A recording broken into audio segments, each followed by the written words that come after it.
All right, sports fans, how's everybody out there doing? William Martin coming at you one more time here on YouTube with another edition of the 300 Pounds of Sports Knowledge Podcast. For the Colorado Rockies, they are in their 33rd year as an MLB franchise. And when the Rockies made their debut back in 1993 as an expansion team, they were a breath of fresh air for the folks in the Rocky Mountain region that wanted some Major League Baseball action in their backyard.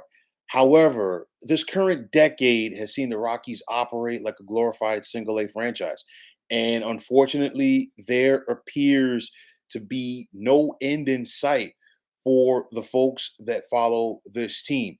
2019 was the last time that Colorado had a winning season. And since then, we've seen the Rockies lose 94 games in 2022, a franchise worst 103 games in 2023, and then 101 more losses last year. And right now, unfortunately, the Rockies are well on their way to making 2025 their third consecutive season of losing at least 100 games. And if Colorado were to do that, they join the New York Mets, Houston Astros, Washington Senators, now Texas Rangers, and possibly this year's edition of the Chicago White Sox as the only MLB franchise to lose 100 games in 3 consecutive years. But in the case of both the Mets and the Senators, they were expansion teams. Okay, we get it. And there's like more often than not, there's usually, some struggles at first. But what's the excuse right now for the modern day Rockies who were not even this bad when they first came into the league? And the reason why I say that is Colorado made the playoffs in 1995, just their third year in the league. So you look at it right now, and I mean, there's this god awful and there's this Colorado Rockies because right now they're 6-28, by far the worst record in baseball, and even the lowly White Sox have found a way to win 10 games so far this season. We're talking about it being May right now. Excuse me. In Colorado, you look at them; they're well on their way to their fourth consecutive last place finish in the National League West, as they're already 17 games behind the first place Dodgers. All right. And after the White Sox, we just sat back and saw them set the modern era record for most losses in a season last year with 121. That mark might not stand that long because this Rockies team looks like they are more than capable of outdoing the Southsiders from last year.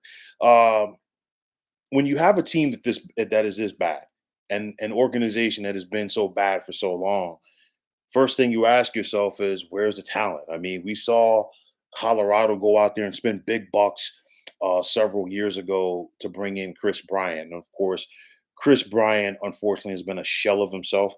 This was a guy who about a decade ago looked like he was the guy. He was going to be the guy. Rookie of the year for the Cubs back in 2015, MVP when they won the World Series back in 2016. And Chris Bryant, you only know him because of the name. We saw Colorado in that just before that, trade Nolan Arenado to the St. Louis Cardinals. And of course, Arenado has continued to put up Nolan Arenado type numbers for the bulk of his career, while the Colorado Rockies, they simply just cannot get out of their own way. Pitching wise. And I mean, the Rockies organization has never really been known for their pitching, but this could be the fourth consecutive year where Colorado's team ERA is north of 5. You're not going to win a lot of games like that. And you think about the offense for Colorado, which typically is a staple for this organization, hitting up there in the thin Rocky Mountain air. But in the last couple of years, that hasn't been the case. And once again, this year, Colorado is near the bottom of the NL in most offensive categories, such as batting average, hits, and home runs. Um, I mean, they got to find a way to get ahead of this thing. And when you say that, one of the first questions I ask is, what is the plan for the Rockies? And I say this because, all right, we've seen franchises like the Detroit Tigers, Baltimore Orioles, Kansas City Royals recently have 100 lost seasons, but okay, but they were looking at it like we're trying to rebuild. And since then, those teams that I've named have gotten to the postseason. And you look at the Tigers once again this year, they're sitting atop the American League Central.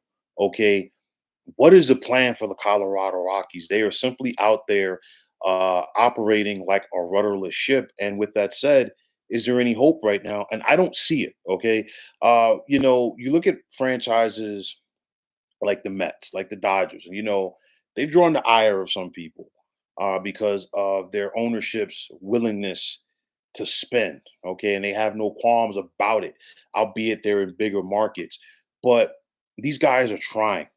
The Colorado Rockies, I get it, they're in a smaller market, but that's not an excuse to go out there and compete because, yeah, you might not go out there and spend top dollar in free agency, but you still have a system that you can rely on as far as developing talent.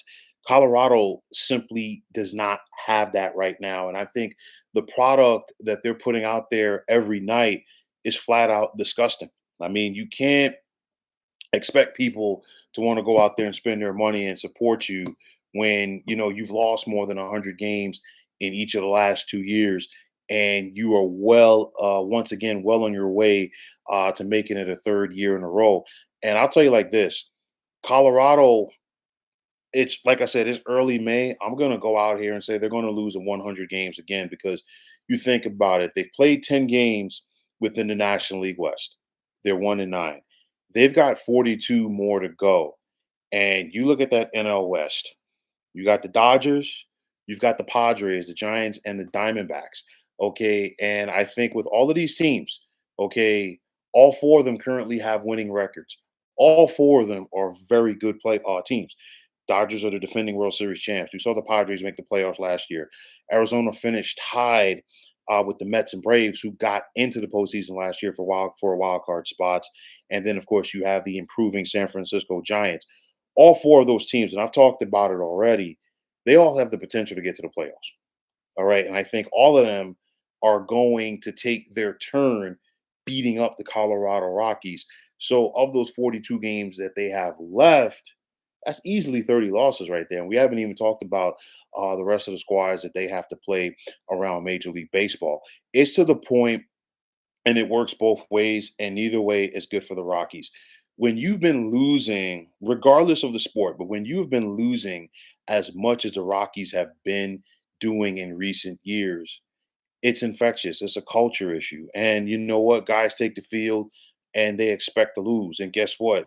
Your opponents take the field against you and expect to win. Nobody wants to be the team to lose to the Colorado Rockies. If you got a 3-game set, you want to go out there and sweep them. If you've got a 4-game set, you want to go out there and sweep them. Okay, so that's the mindset, and it works all around. I mean, the bottom line, I could tell you, if you're a youngster and you get called up for the Rockies, just try to go out there and make a name for yourself, because there's going to be plenty of open spots, to say the least, because this team is really lacking, quote unquote, MLB talent. And when it's all said and done, would anybody, or why would anybody want to go out there and spend their hard-earned money to sit down, on a nice summer's day to watch the Colorado Rockies play in Denver? I mean, the solace that you have, the Nuggets are in the midst of the NBA playoffs. The Avalanche are in the midst of the Stanley Cup, or they were just eliminated, should I say, from the Stanley Cup playoffs. And then, of course, things are looking up for the Denver Broncos. And of course, their training camp will begin in about maybe 2.5 months, give or take. But at the end of the day, there is really no hope for the Colorado Rockies at this point. It's one thing to be bad, and it's another thing to be this bad where there's no end in sight. Consecutive 100 loss seasons in baseball, to me, is the equivalent of like consecutive 65 loss seasons or more in the NBA, or consecutive 12, 13, or even 14 loss seasons in the National Football League. At some point, something has to give. At some point, somebody within this organization needs to take the bull by the horns and say, you know what, the buck stops here. It's not happening on my watch. Unfortunately, that moment has not yet come in Denver for this organization. And like I said, there is no end in sight. This Oregon Rockies, they are in need of a culture change. They have a lot of issues, and hopefully, for the sake of their fan base, somebody can get in front of this sooner rather than later. But I don't think the sooner is happening right now because, like I said before, this team is well on their way to losing 100 games, at least 100 games. And the way that the Rockies are playing right now, they're going to flirt with catching the White Sox with the futility that we just saw in 2024. We're talking about a Colorado team that has only won two in a row once for this entire season. Granted, I know that it's still early, but anytime you're talking about a team being 17 games out, first place, and it's not even Memorial Day, we've got 3 weeks to go before Memorial Day. Okay. And this is how bad things are for the Colorado Rockies. They're almost at 30 losses. Okay. You play 27 games a month, and they're already almost at 30 losses. No team in baseball right now even has 30 wins. All right. So that just gives you an idea of how bad the things have become for this organization. Matter of fact, the team that has the most wins right now in this division, the Dodgers, with 24. But nonetheless, the struggles continue for the Colorado Rockies. And unfortunately, there appears to be no end in sight.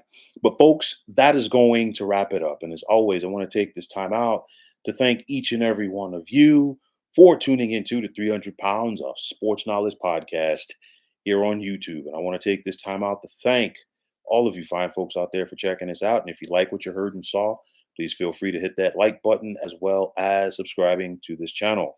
Also, if you're on the X, formerly known as Twitter, please feel free to follow me at 300 Pounds of Sports. And like I always say, if you follow me, it will be my pleasure to follow you right back.